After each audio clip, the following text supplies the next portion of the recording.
Hello, traveler. You know that feeling when something or someone completely throws you off balance, like a single word has the power to shatter you from the inside out. Most of us live this way, reacting to the world as if we're hostages to other people's actions and attitudes. But what if I told you that nothing, and no one, truly has the power to disturb you unless something already exists within you that permits it? This is one of the greatest turning points in self-awareness, realizing that what hurts us is actually a mirror of what hasn't yet been resolved inside. The pain caused by external circumstances is just the reflection of an internal conflict that is asking to be seen, to be acknowledged. And when you truly understand this, when you begin to see your reactions as windows into the unconscious, everything changes. And that brings us to today's lesson. We're going to talk about how to reach a state of emotional clarity so profound that nothing and no one can steal your peace anymore. So let's dive in. First of all, the pain we feel in the face of criticism, rejection, or loss rarely has to do only with what actually happened. It touches something much older, much more intimate, much more ours. Think about this. Two people can go through exactly the same situation and react in completely different ways. One person collapses, feels devastated, destroyed by what occurred, while the other maintains serenity, understands what happened, and moves forward with their life intact.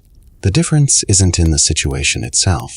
It is in the wound that situation touches, in what it activates deep inside.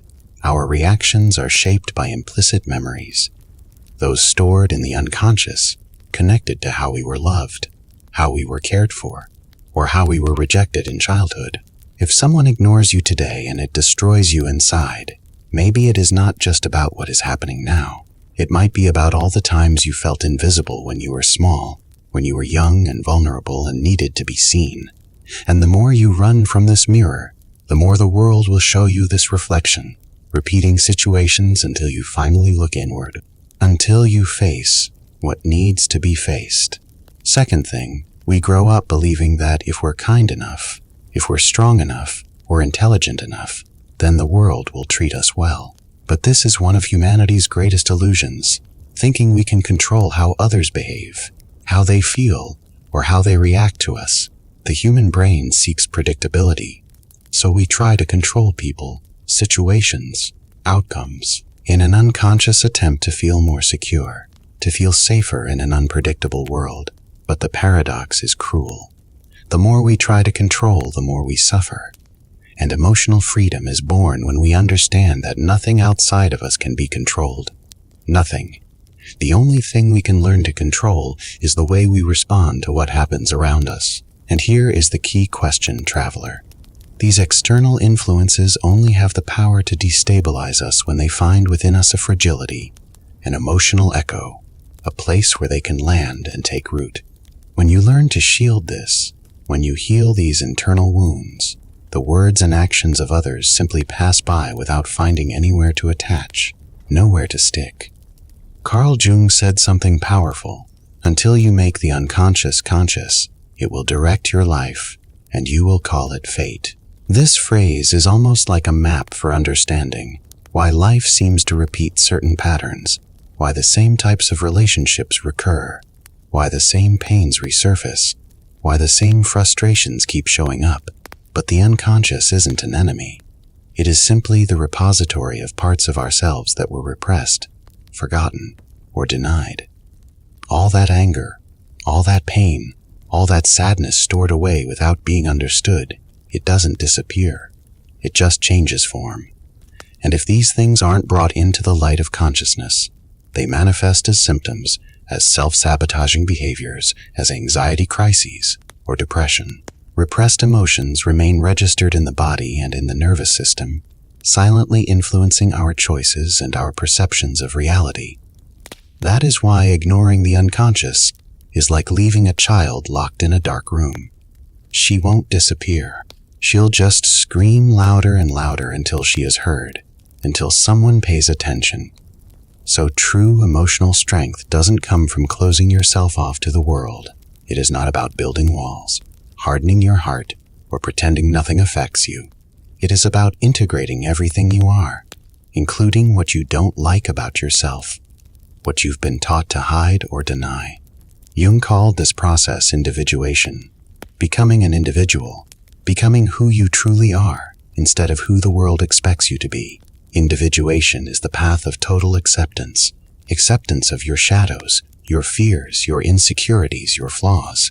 When you recognize that all of this exists within you, when you own it rather than reject it, the power that other people have to hurt you disappears, because no one can use against you something you've already embraced, something you've already made peace with.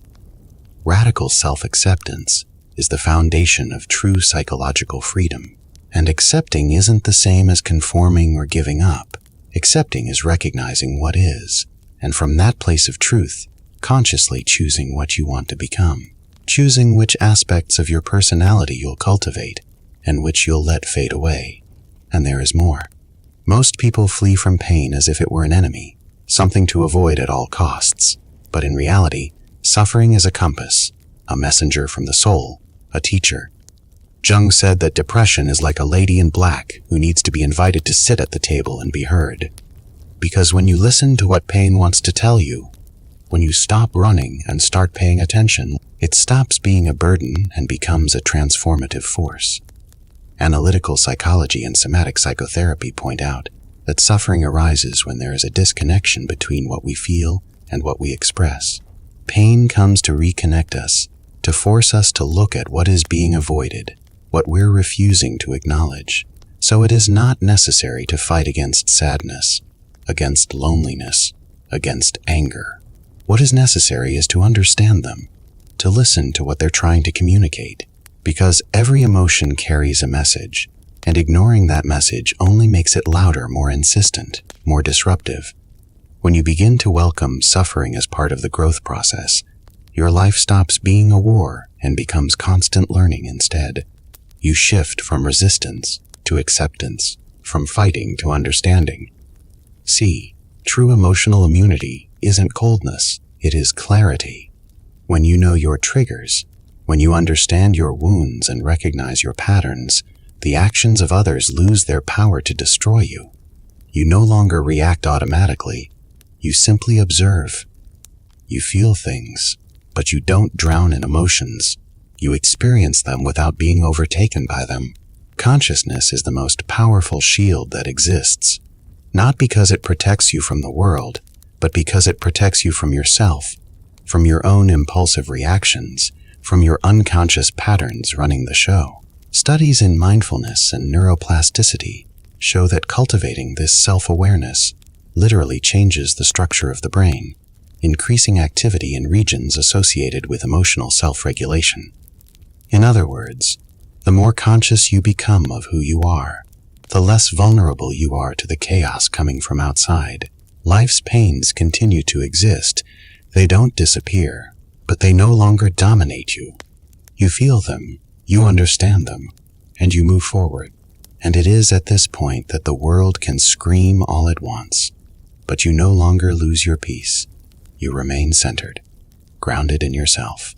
Nothing and no one will bother you anymore when you understand that the power was never on the outside, that life isn't about avoiding the world's chaos. It is about finding serenity within yourself. That self-knowledge doesn't make you untouchable, it makes you whole. And a whole person doesn't break. They bend, they feel, they experience, but they don't shatter. So the next time something hurts you, don't ask, "Why is this happening to me?"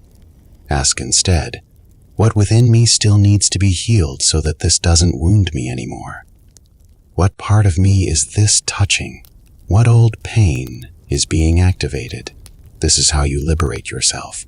Not when the world changes, but when you change the way you see the world, when you shift your relationship with your own inner landscape.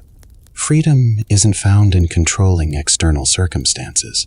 It is found in understanding that you are not your reactions. You are the awareness that observes them, and from that place of awareness, you can choose. You can respond rather than react. You can feel without being consumed. You can be affected without being destroyed. Stay safe, traveler. I'll see you on our next journey.